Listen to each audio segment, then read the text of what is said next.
Hello बच्चों, स्वागत है आपका इस वीडियो में। इस वीडियो में हम लोग एक नया चैप्टर शुरू करने जा रहे हैं, अल्टरनेटिंग करंट।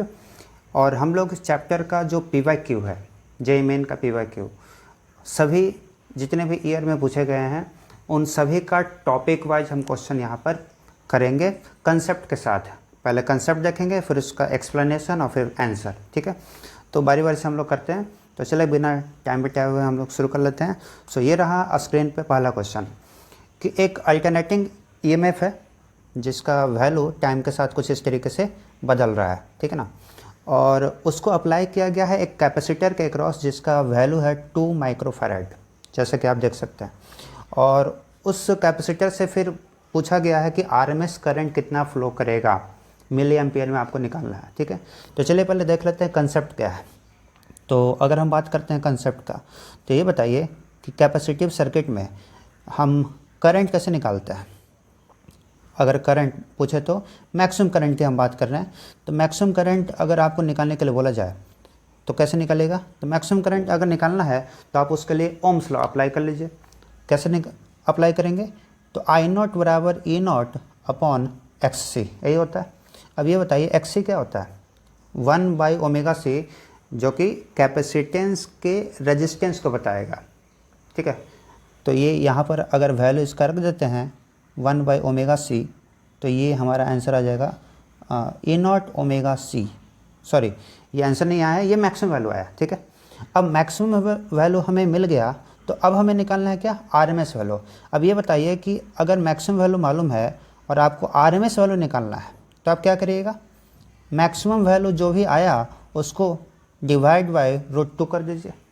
क्यों, क्योंकि हमें मालूम है यहाँ पर कि जो EMF दे रखा है वो साइन का फंक्शन है, साइनोसॉइडल फंक्शन है। और हमें मालूम है कि साइनोसॉइडल फंक्शन का जो RMS वैल्यू होता है वो 1/√2 होता है। ठीक है, तो RMS निकालने के लिए हम मैक्सिमम वैल्यू से उसमें डिवाइड कर लेंगे √2 से। चलिए अब इसको सॉल्व कर लेते हैं।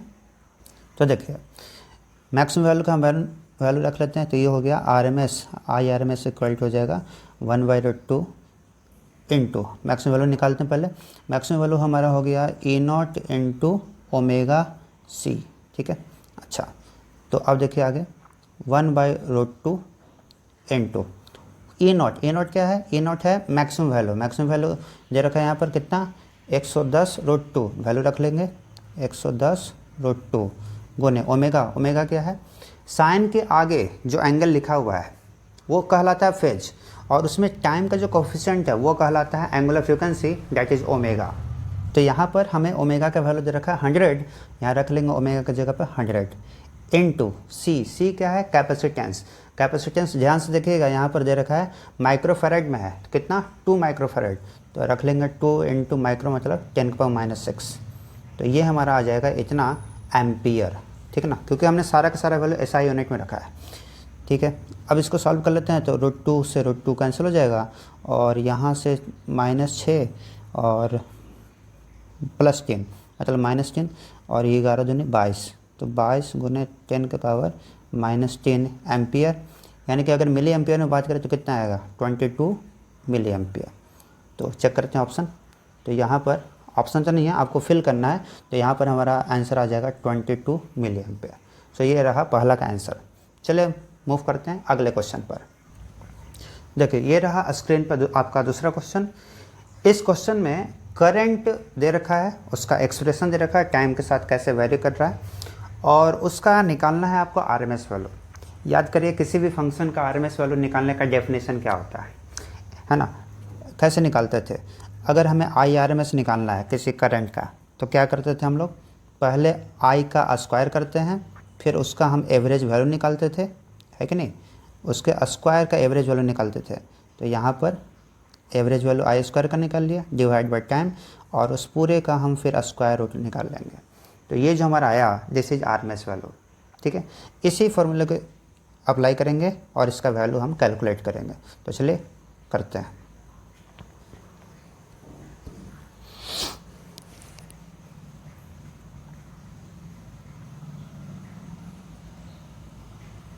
देखिए तो यहाँ पर हम बात करें तो पहले I² अगर आप करिएगा तो ध्यान से देखिए, इस ब्रैकेट में जो I का वैल्यू दे रखा है इसका स्क्वायर करेगा तो कौन कौन सा टर्म आएगा, ए स्क्वायर बोले तो 6 का स्क्वायर 36, फिर बी स्क्वायर करेगा तो रूट 56 का स्क्वायर यानी कि 56 और साइन का स्क्वायर आएगा, ठीक है ना, प्लस 2ab करिएगा, है ना।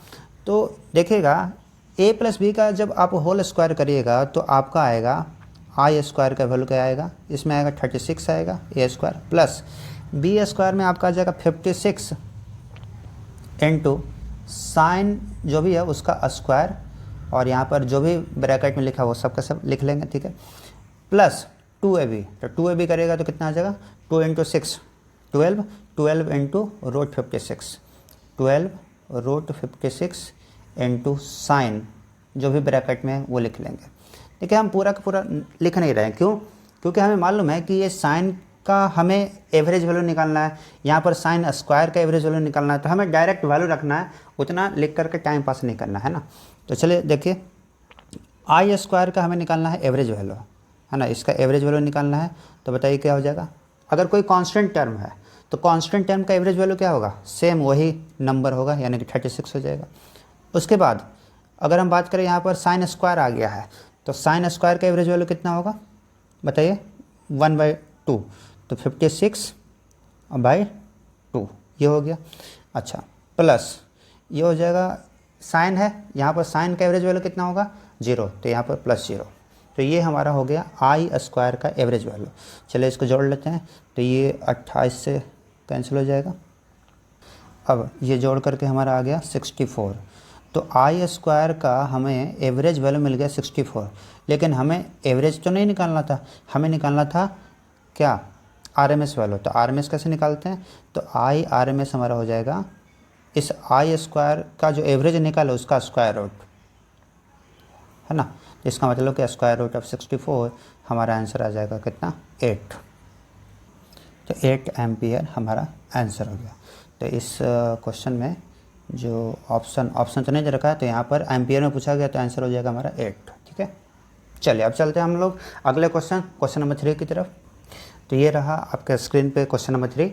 चलिए इसको देखते हैं क्या बोल रहा है। अल्टरनेटिंग वोल्टेज आपको दे रखा है और अब उसको अप्लाई किया गया है एक रजिस्टिव लोड के अक्रॉस जिसका वैल्यू है 50 ओम।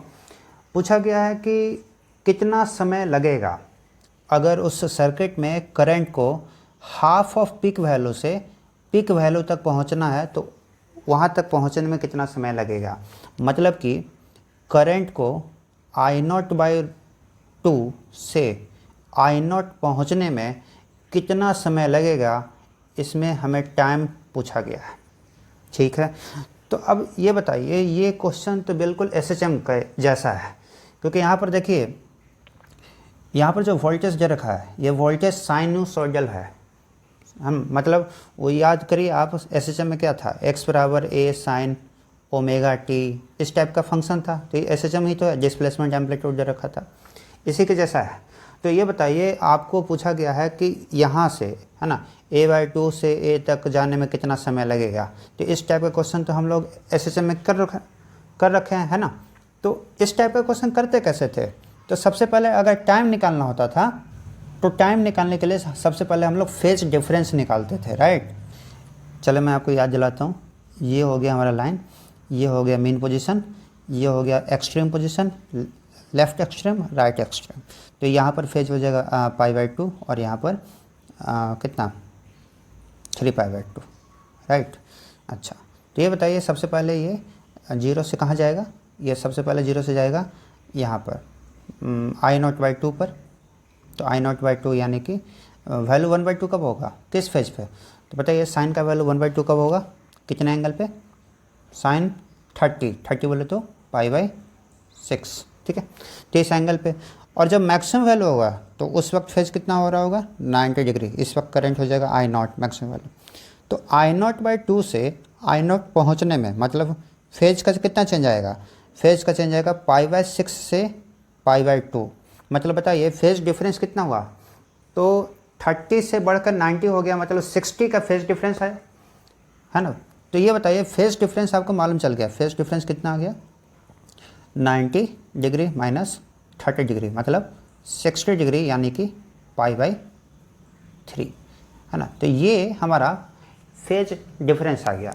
अब ये बताइए फेज डिफरेंस को टाइम डिफरेंस में कैसे चेंज करते थे? फार्मूला क्या था? फार्मूला हमारा ये था कि फेज डिफरेंस को आप 2 पाई से डिवाइड कर लो, ठीक है, इनटू टाइम पीरियड, ये होता था हमारा टाइम डिफरेंस, ठीक है ना। तो आप यहाँ से वैल्यू निकाल सकते हैं, इसका कितना आएगा बताइए। फेज डिफरेंस हमारा π/3 है, ठीक है, इसको डिवाइड कर लीजिए 2 पाई से, तो 1/2 पाई हो जाएगा, ठीक है, इनटू टाइम पीरियड। तो ये जब इसको सॉल्व करेगा तो यहाँ से आ जाएगा T/6। तो इतना टाइम हमें लगेगा, पूरे साइकिल का 1/6 टाइम पीरियड का 1/6 टाइम लगेगा करंट का वैल्यू I0/2 से I0 होने में, ठीक है। अब ये हो गया हमारा टाइम का वैल्यू, यही टाइम हमें निकालना है। तो टाइम निकालना है तो अगर आप टाइम पीरियड यहाँ पर वैल्यू रख देते हैं तो आपका वैल्यू आ जाएगा, आंसर आ जाएगा। चलिए इसका वैल्यू निकालते हैं, बताइए टाइम पीरियड कितना होगा। तो टाइम पीरियड बाय 6 निकालना है, तो टाइम पीरियड को लिख सकते हैं ना 2 पाई बाई ओमेगा, तो ये हो जाएगा 2 पाई बाई ओमेगा, तो 6 ओमेगा हो जाएगा यहाँ पर। अब 2 पाई बाई 6 ओमेगा कितना है इसमें देखिए क्वेश्चन में, तो क्वेश्चन में देखिए फेज में टाइम का जो कोफिशिएंट है वही तो होता है ओमेगा। तो यहाँ पर ओमेगा का वैल्यू दे रखा है 100 पाई, तो यहाँ पर हो जाएगा, यहाँ पर ओमेगा का वैल्यू 100 पाई। तो पाई से पाई आपका कैंसिल हो गया, 2 से 6 3 बार में कैंसिल हो जाएगा, तो बचेगा 1/300, इतना सेकंड आएगा। चलो देखते हैं ऑप्शन में क्या है। तो ऑप्शन में अगर हम बात करें तो मिली सेकंड में है, तो मिली सेकंड में कन्वर्ट करने के लिए क्या करेंगे, हमारा सेकंड में आया है तो इसको 1000 से गुना कर लेंगे, तो 1000 से गुना करेंगे तो मतलब आ जाएगा 10/3। 10/3 कहने का मतलब 3.33 मिली सेकंड, ठीक है। तो आंसर हमारा आ जाएगा ऑप्शन नंबर बी, ठीक है। अब चलिए हम चलते हैं अगले क्वेश्चन नंबर 4 की तरफ। ये रहा आपके स्क्रीन पे क्वेश्चन नंबर 4। इसमें बोला जा रहा है कि एसी सर्किट है, ठीक है, वोल्टेज दे रखा है, करंट दे रखा है और पूछा गया है एवरेज पावर कितना डिसिपेट होगा इन 1 साइकिल, ठीक है। तो 1 साइकिल में निकालना, चलो ठीक है। ये बताइए एवरेज पावर कैसे निकालते थे, फार्मूला क्या था हमारा। फार्मूला होता है, कंसेप्ट है, देखिए जब डीसी सप्लाई होता है ना तो हम लोग याद कर चुके हैं आई है ना, V/I होता था, लेकिन जब एसी सर्किट होता है तो एवरेज पावर हम लिखते हैं V/I cos phi, ठीक है ना। अब यहाँ पर जो V होता था ना, ये V यहाँ पर RMS वैल्यू है ना, V RMS, और यहाँ पर I जो है ये भी RMS वैल्यू है। तो एवरेज पावर एसी सर्किट में हो जाता है ये formula VRMS × IRMS × cos phi। cos phi यहाँ पर पावर फैक्टर को बोलते हैं, है ना। पावर फैक्टर मतलब यहाँ पर फाई क्या है, फाई है इन दोनों के बीच का फेज डिफरेंस, V और I का फेज डिफरेंस। तो सब कुछ यहाँ पर मालूम है, चलिए वैल्यू रखते हैं और इसका आंसर निकालते हैं। देखिए यहाँ पर वोल्टेज का मैक्सिमम वैल्यू कितना दे रखा है 100, तो यहाँ पर मैक्सिमम वैल्यू अगर 100 है और साइन की तरह वेरी कर रहा है तो RMS वैल्यू क्या हो जाएगा 100/√2, तो ये हो जाएगा 100/√2, ये हो गया RMS वैल्यू ऑफ वोल्टेज। अब चलिए करंट का RMS वैल्यू बताइए, तो करंट का मैक्सिमम वैल्यू 100 है और RMS वैल्यू निकालना है तो /√2, तो ये हो जाएगा करंट का average value, sorry RMS value into cos phi। अब फाई क्या है, फाई है दोनों के बीच में जो फेज है उसका डिफरेंस, तो यहाँ पर 100 पाई और यहाँ पर है फेज 100 पाई प्लस π/3, मतलब दोनों के बीच में कितना डिफरेंस आया π/3 का मतलब 60 डिग्री का डिफरेंस आया। और cos 60 कितना होता है 1/2, तो यहाँ पर 1/2 से मल्टीप्लाई कर लेंगे, तो ये हो गया हमारा एवरेज पावर। इसका वैल्यू आ जाएगा आपका कितना 100/2 100/4 यानी कि 25। तो हमें पावर निकालना था तो इसका यूनिट आ जाएगा वाट। तो यहाँ पर अगर हम ऑप्शन में लाएँ तो 25 वाट, ऑप्शन सी। तो इस तरीके से हमारा ये क्वेश्चन नंबर 4 हो गया। तो ये हमारा टॉपिक, पहला टॉपिक 2024 में जितने भी क्वेश्चन पूछे हुए थे मैंने कर लिया। अब हम अगले वीडियो में अगले टॉपिक को करेंगे, उसमें जितने भी क्वेश्चन पूछे हुए रहेंगे उसको करेंगे, ठीक है। तो आज फिर इतना ही, मिलते हैं फिर अगले वीडियो में, धन्यवाद।